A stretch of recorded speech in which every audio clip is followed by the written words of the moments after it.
Hey, Naina, thank you so much for joining us on Blitz Business. It's a pleasure to have you. Thank you so much, Ashish, for having me. And it's really a pleasure too, this being a podcast, and I'm excited about it. Awesome. Let's get started. So, Naina, tell us a little bit about yourself first, then we'll dive into this exciting business. I'm the founder of the brand EUME, and we are into a travel luggage brand. Started this journey in 2018, and since then it has been a wonderful, exciting, with lots of ups and downs in the whole journey. But very happy to say that today we are a brand which is quite known for its, innovation and products and quality and stuff. What was the genesis of the idea? Like, what was the moment you thought, like, okay, I want to do this? So, the whole journey began in 2018, start of the first quarter, wherein the concept of the massager backpack came into the whole mindset, and this brilliant idea was like a dining table conversation, and we were like, why not a backpack with massagers, and why not the daily stressful journey of any traveler be having this luxury of having a massage on the go. So then started the whole process of understanding how to get a massager in the backpack. Being a Shark Tank avid watcher back then, it was just US. This was like good 9, 10 years back when I started watching Shark Tank, and getting an innovation, getting it patented, and going on this Kickstarter, and also being on Shark Tank. These were like just visions and dreams. And today, when I look back, it's been a journey well covered. So, what is a massager backpack? How does it work? Sounds exciting. So, Yumi Massager Backpack is our patented product, which is patented in India and USA. And it has four massagers in the back of the backpack. It looks like a normal backpack. Like a layman who's seeing a backpack wouldn't even realize that there is anything that has got to do with massage in this backpack. So there are four vibrators, and they run on a push of a button. And this is powered by a power bank, and it's like, if you're standing, sitting, walking, waiting for any kind of a travel to begin, like on the metro or on the on the airport. So yeah, you can just put on the button and the massages start working. So yeah, it's one of its kind product, first of its kind in the world, and patented, of course. So yeah, waiting for this to become like a journey where why any backpack should be without a massager. Isn't it heavy like these, or like is it still lightweight? It is a very well balanced backpack with adding not much of the weight. It increases the backpack's weight by 275 grams, which is a very normal. But we try to balance it by using very different kind of material for the backpack. So, it gets just balanced by the right contribution of the other accessories. That's not much at all. Yeah. Like, yeah, less than an iPhone You still. should try one, Ashish. It really is an amazing one. That's what I'm thinking now. I'll definitely for sure will give it a shot. Then, Nana, how does so? Let's dive into now the supply chain and the part of it. So, you guys manufacture it yourself, you get it made, you white label. What are the economics of this entire business? So yes, we are till 6 months back, we were a completely make in India brand, and we manufactured all of our products 100% in India.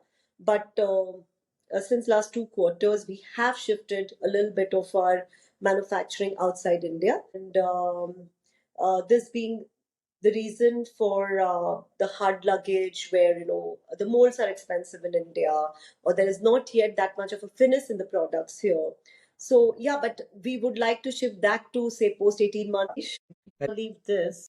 We were discussing about shifting little bit of manufacturing out of India. That's a very interesting point. So, what were the aspects you moved out, and where are you actually manufacturing it?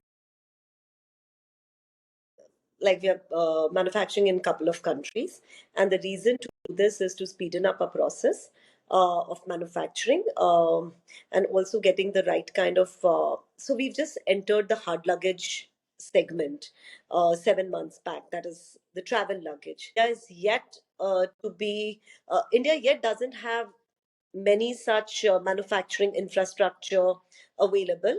So that's the reason that we had to shift it a little bit. I mean, for a couple of our products outside the country. And very soon, in 12 to 18 months' time, we soon intend to be again a 100% Make in India company. So are there any incentive to manufacture in India or No, there are no such incentives, but definitely we would like to make the brand a 100% Make in India brand. got it? But that's in our future, not as of now. Got it. And where do you all currently operate? Like, do you have a retail footprint, or are you selling mostly online, or it's a mix bag? So what's the current status? So till date, we are a completely online, a D2C brand, but of course with three offline presence in airports like Lucknow, Bangalore, and Trivandrum. We are soon going to be launching our first store in the month of January, Jan end. Yeah, we are closing couple of more locations and intend to have around 3 to 4 stores by the first quarter of 2025. Congratulations. And is it, Nana, tell me, isn't it a little how are you competing with the traditional old guard of likes of Samsonite, the Tourister, all these luggage companies which has been there for ages? Like, how are you differentiating? Is it the branding, pricing? Like, what is getting the customer in? They are stalwarts. All these brands, what you have mentioned, are stalwarts. We are new startups. And what we are banking on, or as I used the word newness, right? As I use the word new. So we are banking on a new thought process, new thinking. What is the kind of TG what we are catering? We're completely keeping our mindset very raw. We're keeping our mindset very fresh when it comes to design aspects. And this, I think, differentiates our products from the legacy brands or from the old stalwarts like Samsonites and the names you mentioned. So one very strong factor while designing or getting the new product in pipeline is that we do not have any baggage of we do not have the baggage of having any kind of any kind of a footprint that we've left behind. We can come out with different innovative products. We can get into a market with very different different perspective to luggage. People expect newness from us because we are startups, right? People expect that we will give them fresher designs, and that's what we are trying to even get it into our products. So new fresh designs, fresh approaches when it is even coming to the branding marketing aspect, even getting little bit of global aspirations into our product. Yeah, I mean, brands like Samsonite, definitely they have a larger background and a larger playground. We have smaller playground, we have smaller reach for now, and I think yeah, that is working for us in a better way. Got it. And there was, you mentioned about the global reach. I recently saw a bag which just keeps following you, the luggage, small luggage bag, handbag. I don't know if you have seen, but if you're on Instagram, you must have seen those videos. The baggage just follows you around. I don't know which company is it. Like they monitor and track you through phone. So some innovation, people are trying to do different things. Yeah. That's what I'm sensing. Yeah, exactly. So that's what I'm saying, that brands like us who are new, we can try innovations, we can do a lot of research and development and come up with innovative products, right? And this is what we are doing, like a massager backpack. It's an amazing product. Even the hard luggage, what we are, trying to come up with, or the newer designs like aluminum luggage, like our trunk, which are very different in their nature. Of course, few international players have these products, but we have got them at a very good, for the Indian market, this was not available, the aluminum case, the trunk, and we try to play it very, very different kind of a luggage game where we are trying to give our consumer what is not existing in the Indian market. So this is something what we are, so innovation, but in a different way. Innovation necessarily not means tech, or it doesn't mean coming up with something different all the time. It just means adding a little different perspective to the whole piece what is already existing. Yes. Correct. So, and what price point, Anna, are you guys currently positioned compared to your competitors? Like which sort of higher at the higher mid range, or where are you exactly? So we come in mid-premium range. We come in approachable premium buying. I wouldn't say we are very expensive. At the same time, I wouldn't say that we are very massy. We are positioning ourselves as mid-premium. Our luggage range starts from 5,499 to now 25,000, and our backpacks range from 3,499 to 7,000. And we of course have different kind of accessories, but yeah, we are positioning ourselves as a mid-premium segment brand. So tell me some insider information, Naina. So I have never understood this thing wherein I have seen bags which cost around like 70,000, 80,000. Does it really like, and it's tempting to buy sometimes those kind of bags also.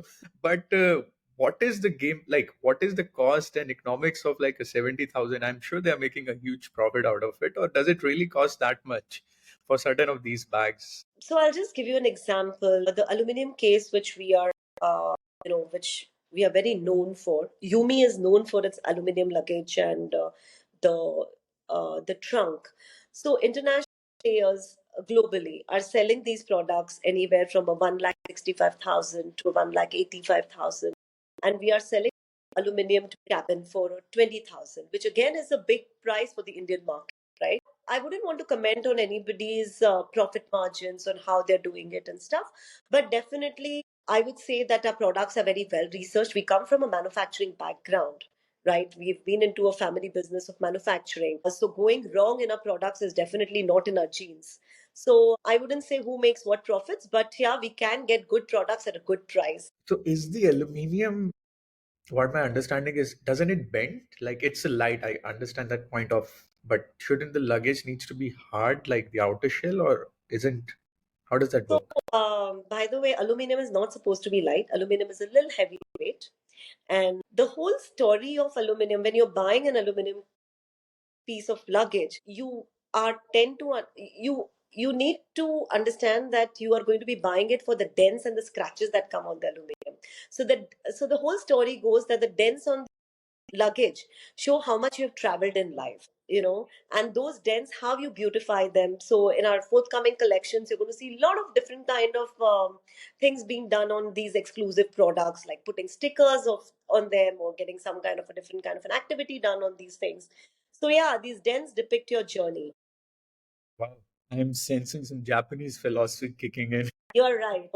I think this earthen pot, the way you fill it with gold, and one day the whole pot becomes gold, right? This is a Japanese theory. I like that. Instead of putting stickers, you should have dents. So yeah, that goes for aluminum. Then the trunk, which is again a very hot USP product of ours. It's a different iteration of a luggage. It's a very different sized luggage, a different shaped luggage. It's like a rectangular box. So again, this is a newer iteration of the old trunks which we would all carry, or our ancestors would carry, or you know. Uh, our older generation would carry. So we've just given it a newer look, and that's how it is. So giving very forthcoming designs is something what Yumi is good at. This is what I'm understanding. We cannot give run of the kind, run of the mill products. We just cannot, and that's not just in us. That's not our DNA.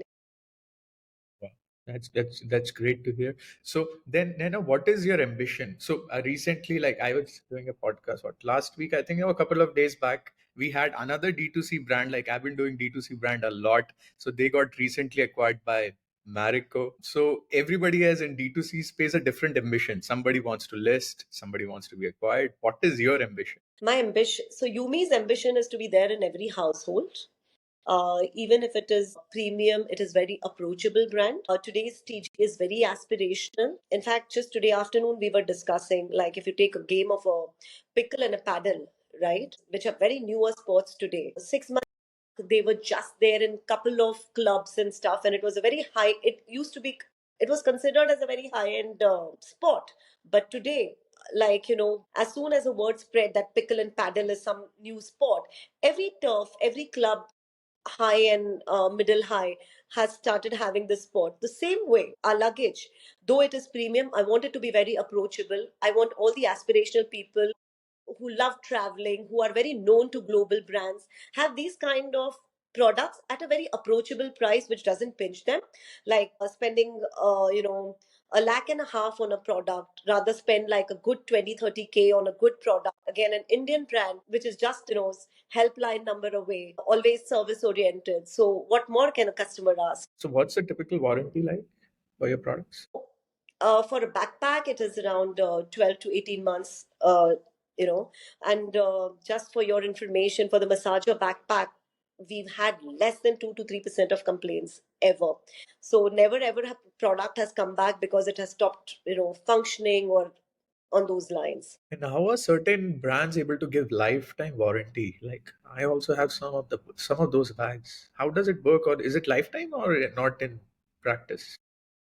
So yes, there are stalwart brands who give a lifetime warranty. Even we are trying to do that. So these warranties are not for any. These are just so people who are globally present, people who are having offline presence all over pan India or internationally also. It becomes very easier for customer to go and get the product replaced or even have it repaired, and that's what we all brands look forward for. Yeah, it is quite doable, and we intend to do that at some point of time. Sure. So coming back to the point of, so have you guys raised any capital so far, or you're self-funded? No, we have raised capital. We did have a seed round, and then we recently had a pre-series A, which was led by Mr. Ashish Kacholia, who's an ace investor. He usually never would invest in a startup, and he's more known as an IPO kind of a person. But he was so intrigued by the whole brand and the kind of work me and my son were doing, and yeah, so we have him as our ace investor in the last round. So are you guys preparing for an IPO? Not now, but in future, is that's the ambition? We do not have any such ambition. The only ambition in us is to make this brand, as I told you, a very household name. Our complete energies are just right now in no valuation business, in no IPO business, but just increasing the whole revenue, increasing, we believe, very less in bleeding. Again, I told you the DNA of a family background is such that, it should be treated like a family business, right? And it has to be given the treatment of it has to be given a very personal touch. So IPOs, of course, maybe in future we would love to have one, and with such kind of stalwarts behind us, that definitely can be the route, but nothing, we haven't thought about it now. It's too early stage. So how was the meeting with Mr. Ashish in terms of how did you guys raise the capital? Or how what went? Like these stories are sometimes interesting. Absolutely. So let me tell you, this is like you and me talking, and this was Ashish Kacholia and us, me and my son, went to his office, and it was a very casual meeting. I can never forget that day. And, it was just a general conversation, and where just he's like, okay, I'm hungry, and can I have my lunch also? And he's having his lunch, and we are talking, and he's just inquiring about what we do and how we do, and what are our visions and what are our goals with three of his members. That's about it. This happened around 25th of Feb 2024. And then we were called for a meeting around 17th of March. That was our second meeting. And yeah, it was all closed then. I mean, in the our dreams, we could think that such a closure of a 15 crore deal for a new brand like us could just be done in two meetings over very normal conversations. This is a big trust factor which has been laid on us. And me and my son, Pranay, it was like a really heartwarming moment for us.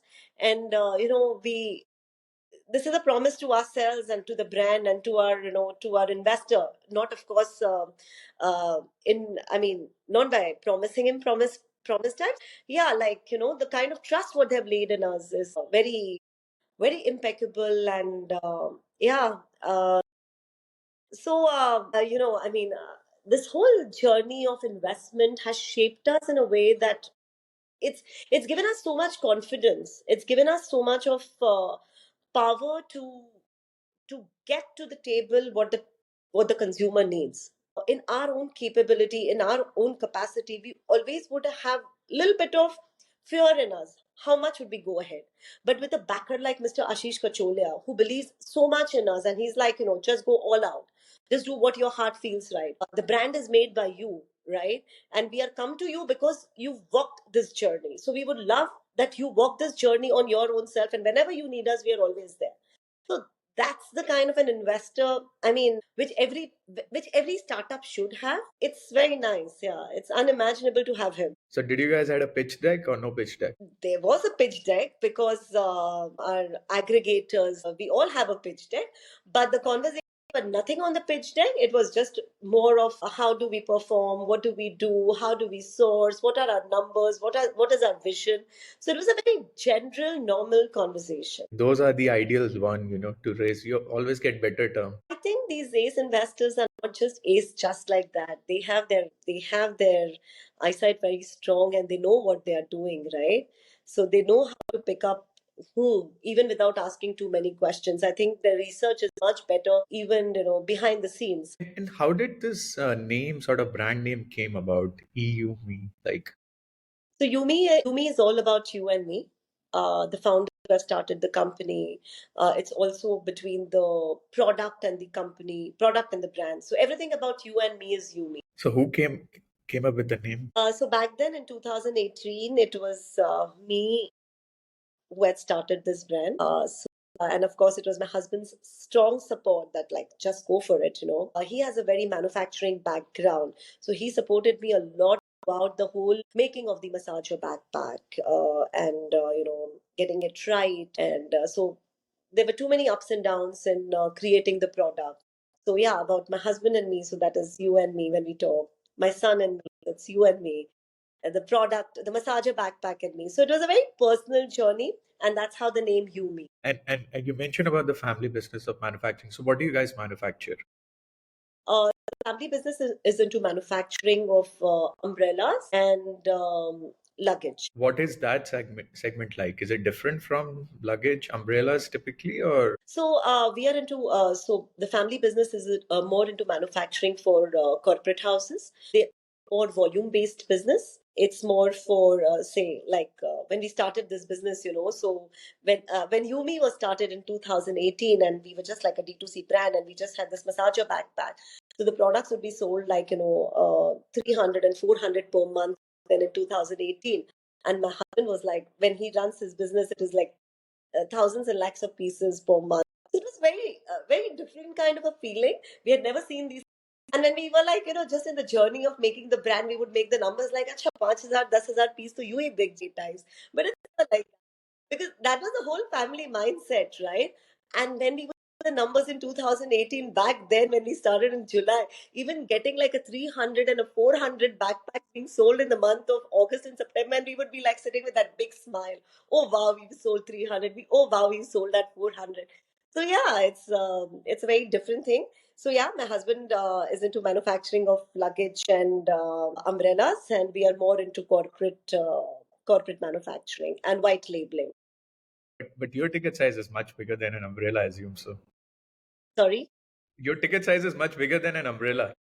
Yeah, but you know what? Umbrella is a very big business, a very good business. So we always call it like the hidden gem. Not many people know about it, but if you see, umbrella is being used in so many ways of advertising. Like you see any kind of these pharmaceutical brands or alcohol brands or the FMCG brands. So it's a mobile advertising instrument, right? In the rainy season, every most of the umbrellas, if you'll see some branding happening on the umbrella. I wouldn't name any brands because it doesn't work like that. But yeah, I mean, it's a mobile advertising instrument.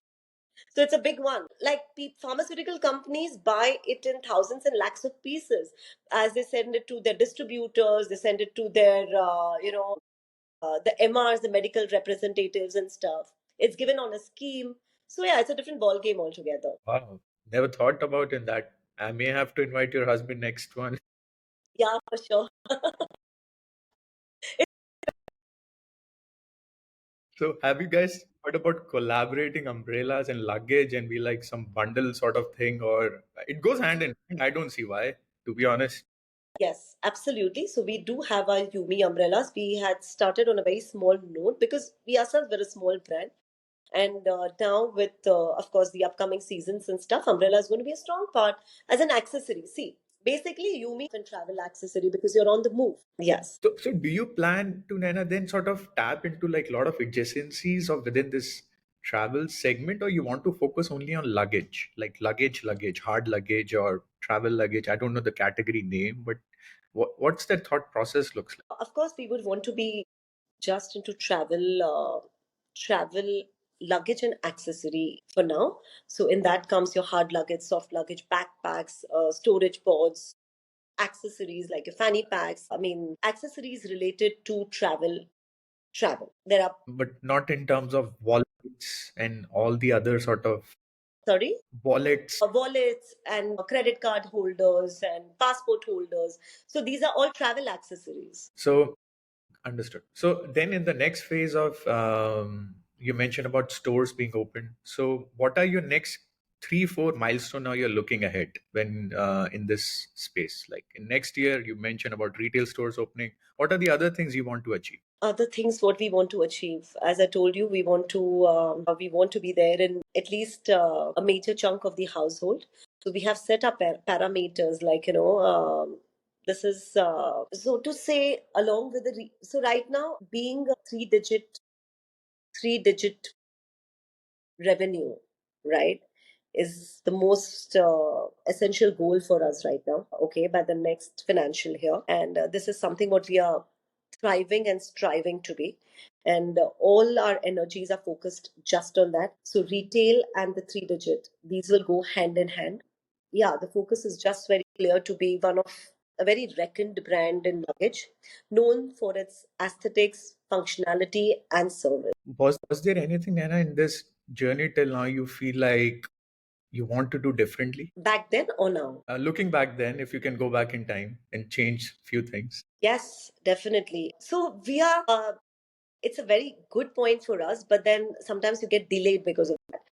We are too much into research and development. So I would have gone like 3 years back. I would have actually, I sometimes think, I should have just got products. I should not have waited so much. And, sometimes too much of your USP also becomes a little bit of a weakness, right?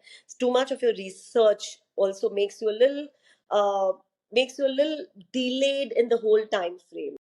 My So whenever I'm now talking to new entrepreneurs, I'll tell them, just start. You will learn with time. Don't try to make it 100% perfect and then launch. Sometimes that might just delay you a little bit. And that's what I think happened with me or the brand EUME. We were so much into research and getting the product so picture perfect and so perfect that sometimes it just gets delayed. You should just like sometimes just float it and learn with time. That's really interesting. Yeah, yeah. Sometimes we are just too much on the whiteboard. Yes, too much on the whiteboard, or maybe because as a person you're such a perfectionist, you would want that perfection to come into a product, but a product is a product and it will keep on, it will keep on I evolving. Yeah. Yeah. So, what is your advice to entrepreneurs? Like, there is a lot of interest in D2C space over the last, but the opportunity I feel has sort of reduced due to high marketing cost. It's harder to start. But what is your advice? Someone wants to be, they, after hearing this, they are like, this is an interesting space. I also want to do it. What will be your advice to them? It's not easy to build up a brand. It's very, very difficult. It takes a lot of energy. It takes a lot of finance. It takes a uh, lot of patience. You need to stand still. There'll be time when you will be like, oh, it's all over, it's all done. I'm talking about a general umbrella of startups. Okay, yeah, something can just click overnight. That's a different thing altogether.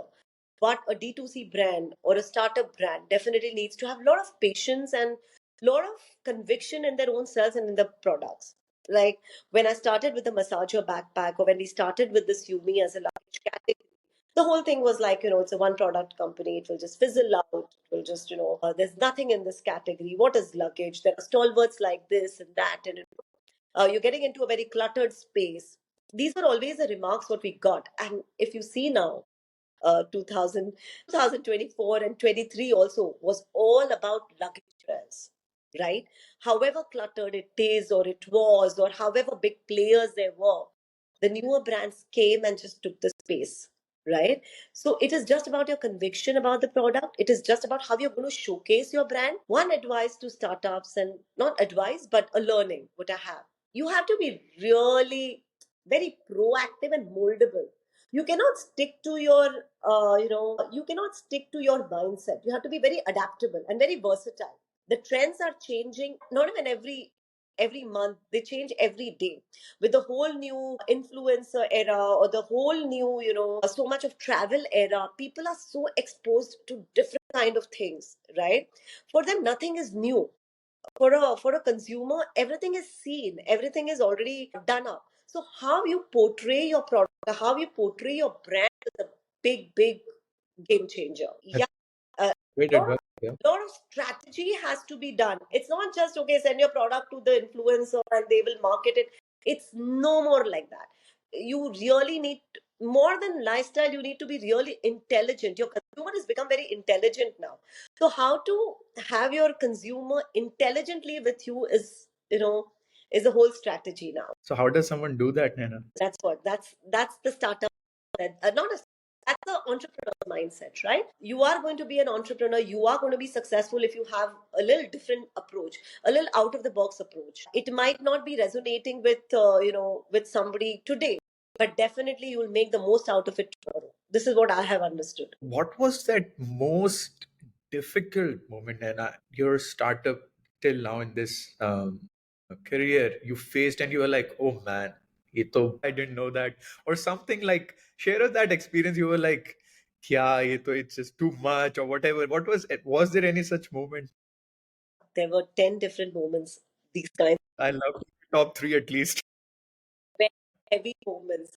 The whole funda of, first and foremost, starting the brand EUME, being from a very secured background, like, why do you want to do this, right? Why do you want to, like, get into this? And again, a never seen, never heard product, like a massager backpack.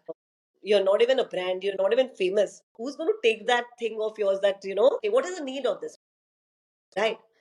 So, but no, Shark Tank देखते थे, रात के recorded, and this is way back in 2015, 16, 17, okay, when Shark Tank was not even much known to the Indian crowd. So all the five sharks, and I would email them. So the point was, backpack लाया, क्यों करना है ये brand? So yeah, क्यों करना है? So again, you would go back and then, just prolong the whole thing. After making the product right, then coming up with a brand, naming it EUME, then doing the whole social media strategy and stuff, and then getting there, and then getting those just few products going out every month. Everybody would be like, why do you want to do it? Just like, close it. And I literally would start feeling, yeah, I want to close it. Why am I doing this? I'm putting everything here. I don't want to do this. I'm in such a safe spot. Why do you like, why do I want to spoil my whole comfort zone? But again, let's do it. Let's do it. ये let's do it करते करते 2020 में आ गया COVID pandemic. The sales had just started picking up, and the whole pandemic happened. And again, it was like the travel ecosystem went off for a toss. Again, every morning getting up and thinking, how can I survive? How can I get on there? And that's how the whole production. So because of the massager backpack and because of backpacks, we had set up an infrastructure for manufacturing backpacks. That whole infrastructure, we turned it into for a mask making, the mask, right? The safety mask. We utilized a whole production infrastructure for the mask making activity. So to tell you here, entrepreneur is always an entrepreneur. You should know how to have even the best out of your worst, right? And this is what we did. At that point of time, when we came up with mask and all, we thought the positive angle to it. That, of course, we are doing a good job by coming up with very researched mask and, giving them a very good safety gear. But then how do we utilize it for EUME? That post-COVID or post the pandemic, how would we be remembered as brand? So we tied up with, IPL teams like your CSK and Mumbai Indians and RCB at that point of associations, right? So yeah, um, with too many ifs and buts, too many, oh, I don't want to do this, I don't want to continue the brand, I just want to, like, like lay it off. It's not even that known that, people will think, oh, I started a brand and then just shut it off. Many such moments, many such moments, yeah. Like I can talk the whole day and the whole evening just talking about failures rather than success. Yeah. But my favorite line is like, let's do it, karte karte, Koda." Yeah, yeah. You have to stay long enough, yeah, So even survive long. today, when I am sitting and talking to you, or even when I'm doing so many things, the whole day is always buzzing nowadays. The only line what runs in my head is the thin line between the right now success and to be having success, and the fear to fail. These are the two aspects which always are in the entrepreneur's mind. What if this happens, and what if this does not happen, right? So, yeah, it's a fantastic journey. But yeah, your mind has to be very strong and you have to fight these battles day in and day out. And that's how I think an entrepreneur is. I mean, if it's not strong, it will make you strong for sure in the end of the journey. Yeah, but then I think an entrepreneur mindset, if really wants to make it big, will have that mindset. Otherwise, you're not an entrepreneur.